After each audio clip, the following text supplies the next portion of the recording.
trees. She had no people as kin, being, as she had known as far back as any child learns of the world about, one of those strange mixtures of blood and breed which added to the general difference of Kuxortal. Also knowing that her very strangeness made her vulnerable, and so disguising that strangeness as best she could.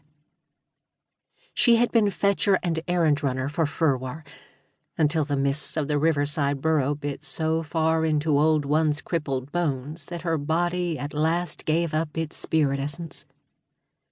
Simsa it had been who dragged that light, twisted body down to the underholes and heaped over it there the cover-stones. Forerunner had had no kin, and was somewhat shunned even by the burrow-dwellers, for she was learned in strange ways, some of which might be profitable, others hinting of danger. That Simsa was blood-kin to herself Forerunner had denied. However, it was true that she never beat the child with her staff, much as she lashed out with an acid and biting tongue. Also, she passed on to Simsa much which would have surprised even a guild lord had one known where or what lived in the burrows beneath his own palace of plenty. The burrowers were perhaps the least and lowliest of Kuxortal dwellers. They scooped out their dwellings from the mass of former buildings, sometimes being lucky enough to break into a cellar or a passage which could have been a long-forgotten street, roofed over by buildings fallen during some raider assault before the dawn of time.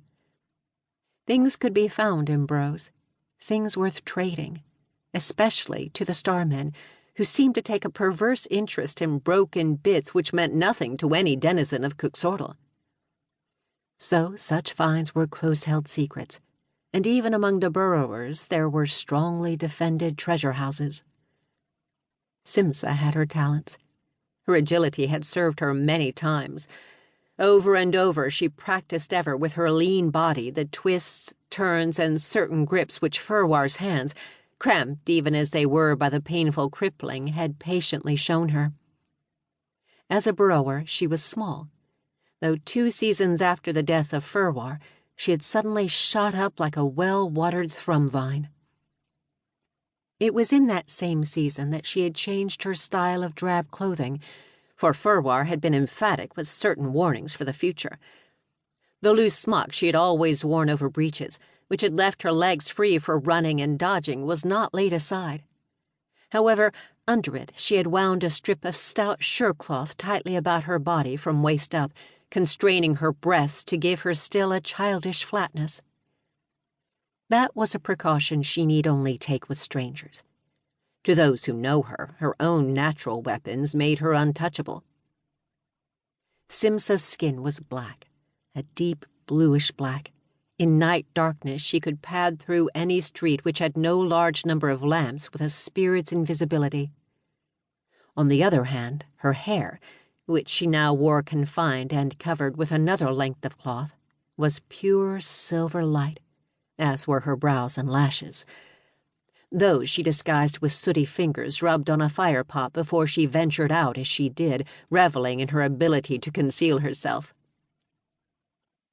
She had her own form of steady livelihood, one begun when she had found a broken-winged zorsal fluttering out its life on a waterside rubbish heap. Those mounds often provided unexpected finds for Forerunner. The zorsal had tried to bite.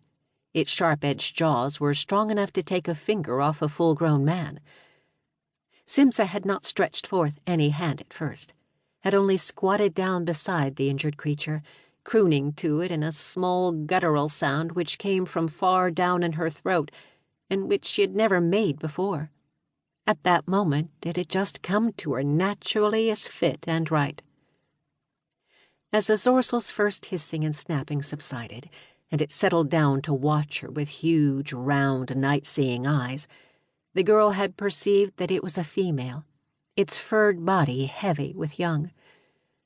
Perhaps it had broken out of some warehouse cage, striving to find a place in freedom in which to nest and bear its coming brood.